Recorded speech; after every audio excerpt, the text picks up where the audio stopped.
All right. Hello to whoever happens to be watching this. My name is Joseph Morris. I'm down here. And today I'm going to talk to you about my love of genealogy. So, genealogy is, as you might already know, the study of your family tree. And the person who first piqued my interest was my grandfather, James E.G. Morris II, but we just call him G-Dad, or Gene if you're my grandmother.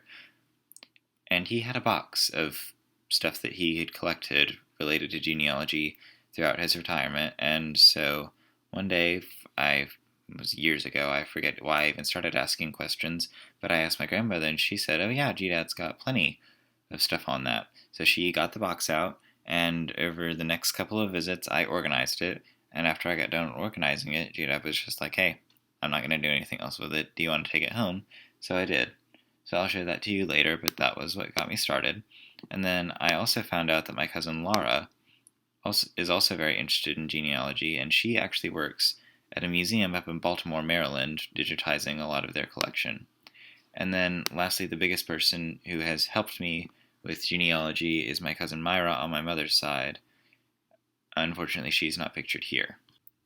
Now, I could tell you some mushy-gushy nonsense about how studying genealogy helps me figure out who I am and what my identity and place in the world is.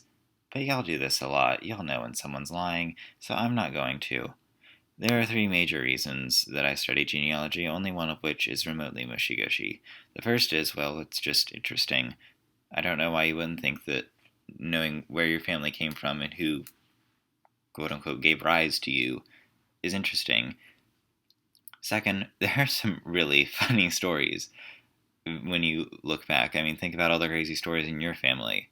Well, your ancestors had those too, and it's really fun to dig those up. And then third, my ancestors have generally speaking had hard lives, so hearing about their struggles makes me grateful for what I have. Take, for example, and we gotta go way back. Come on, Ancestry, cooperate. Way back. Let's see here. Here's my great-grandfather, great-great-grandfather, so on and so forth. Come on. Let's see here. And here we get to my sixth great-grandfather, William Morris Sr. So he was born in Liverpool, Lancashire, England. And when he was about 12 years old, ostensibly, he was in London, and he was on board a ship saying goodbye to relatives when the ship set off for America. And so, well, they didn't exactly turn around for one kid back then. So he got to America, and a kind merchant took him in and, wrote to his father, told him where he was, asked for permission to keep him, and then raised him. And that's probably a load of crock, because there are several inconsistencies in this story. First of all, I'm pretty sure they announce 5 gajillion times that, hey, we're about to leave before we take off. Second, what kind of parent is going to let their child live across the ocean in the 1700s? And then third, as soon as he turned 18, he booked it out of Pennsylvania to Virginia, like someone who had just been set free. And we have no record of him naming a child after the supposed kind merchant who took him in, which back in that day would have been the custom. So in reality, what probably happened was he was kidnapped and forced into indentured servitude. So I can gratefully say that though my life might be stressful sometimes, it's not that bad. Alrighty, this is the aforementioned genealogy box. As you can see, I have it organized by person, so you have my father, my great aunt.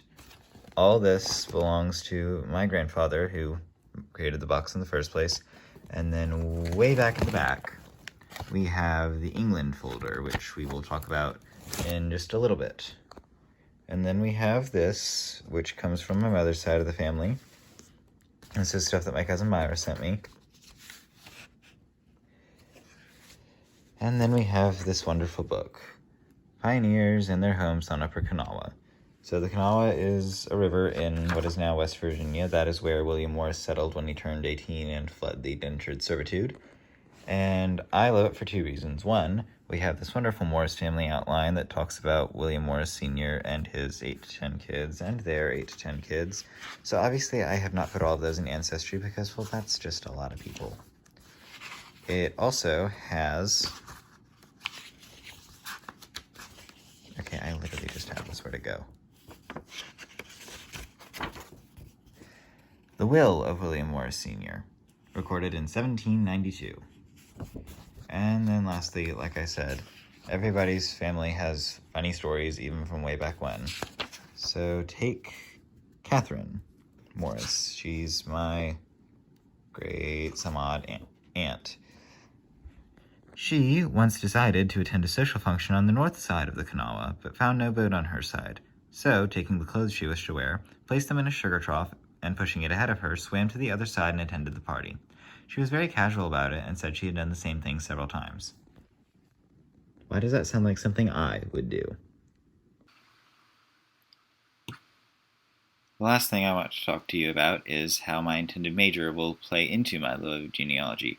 So I am interested in studying library and information science with USM, and the two biggest things that I'm hoping they'll teach me are, one, how to better research my family tree, because I understand that my methods are imperfect, I'm an amateur, and B, how better to organize it, because while the box is a wonderful system for now, it is by no means the best system and must eventually be replaced, especially as I accumulate more information. The Library and Information Science program has a wonderful British Studies program for study abroad during the summer, so you'll remember that William was born in Liverpool, and that we have the whole England folder in the box. Well, the British Studies program has the Weekend Explorer option where we can plan our own adventure with new friends to other nearby cities, and so while Liverpool and the Associated Record Office are not necessarily close, it's closer than I'll ever be.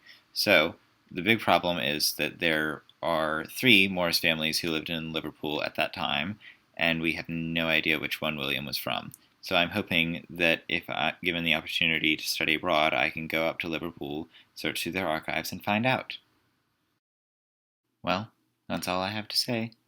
So, thank you for watching. I hope this has given you more insight into me as a student and why I'm a great fit for the Honors College, and have a good day.